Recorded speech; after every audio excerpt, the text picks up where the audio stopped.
aranızda bu salonda 12 sene milletvekillik vardır. Çünkü bizim aramızda eski milletvekilimiz de var, Sayın Necat Efendimiz. Saygıdeğer hanımefendiler, efendiler, bir milletvekilinin borcu budur. Kanun çıkarmağa. Bildiğiniz gibi ben 2004 senesinde mecliste girdim. Hem de o zamandan beri 8 sene bu kanunlarını çıkarmaya uğraştık. Sizlerle elbette, sizlerle beraber, çünkü sizler olmadan olsanız bu kaydan çıkarılacak dedim bu kanunlarda, çünkü kuvvet sizlerden çözdüm ara. Bildiğiniz gibi birinci kanunla 13 Aralık Tatarların günü oldu. Karanız, Romanya'da hiçbir milletvekili karşı çıkmadı bu kanun için. Sonra elbette bir ödül vermeyi istedik. Şimdi verelim şimdi. Mecliye'de Kasım ayında her sene Mehmet Niyazi ödülü verilir. Sağ olsunlar arkadaşlarımız. Ben her sefer aytım ki bu mecliye Tatarlık için, Tatarlar için bu başkentimizdir. Tatar kılın günü hayırlı olsun. Ramazan bayramımız da hayırlı olsun. Düşündük ki bunda Romanya'da bizlerde o kadar da binamız yoktur. Korungen kişilerimiz yoktur aslında. Düşündüm o zaman bir şeyler yapsayık bu Tatarlık için. Çünkü koresiniz okullarımız yok idi o zaman. Komünistlerin zamanında yok idi okullarımız. Tatar kılın ilimleri elbette.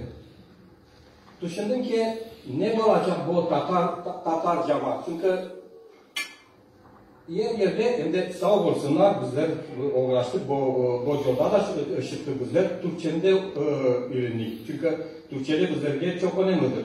Pek önemlidir. Meclise kırdık onda bu fikrimi. Ben doğrusu birinci şiddet düşündüm. 10 Mayıs olsun bizim Tatar kılın günü. Ne için 10 Mayıs? Çünkü rahmetli Ali Osman Bekmar'ın tuğan günüdür. Günüydü o 10 Mayıs. Onun için o düşündüm. Rahmetli oldu. Allah rahmet eylesin. Aslında bu fikrime ketkeninde mecliske razı olmadılar senatörler. Çünkü 10 Mayıs bildiğimiz gibi Romanya'nın kralı gelgen günüdür. Bunda Romanya'da tarihte. Razı olmadılar. Onun için sonra Mahmut Eden Efendim'e konuştum. Ben de konuştum ama ne edeceksiniz? Ay 5 Mayıs çünkü 5 Mayıs bildiğiniz gibi Renkler Mecmua'nın gazetesi önemli bir gündür. 5 Mayıs olsun. Bu fikir ettim mecliske. Hem de 5 Mayıs oldu. Hep ondan. Hiçbir milletvekili karşı çıkmadı. Romanya'da. Bir şey ben sizlerge. Bilesiniz mi? Birinci kanun bunda Romanya'da bu Tatar konu kanundur. Çünkü Romanya'da Roman kılın kanunu bizlerden sonra çıktı. Bu da Romanya'da. Sonra elbette başka azınlıklarda bu örnek alıp bizlerden onlar da yasadılar. Sağ olsunlar bunlar elinde ay Tatar kılın kunu olacak.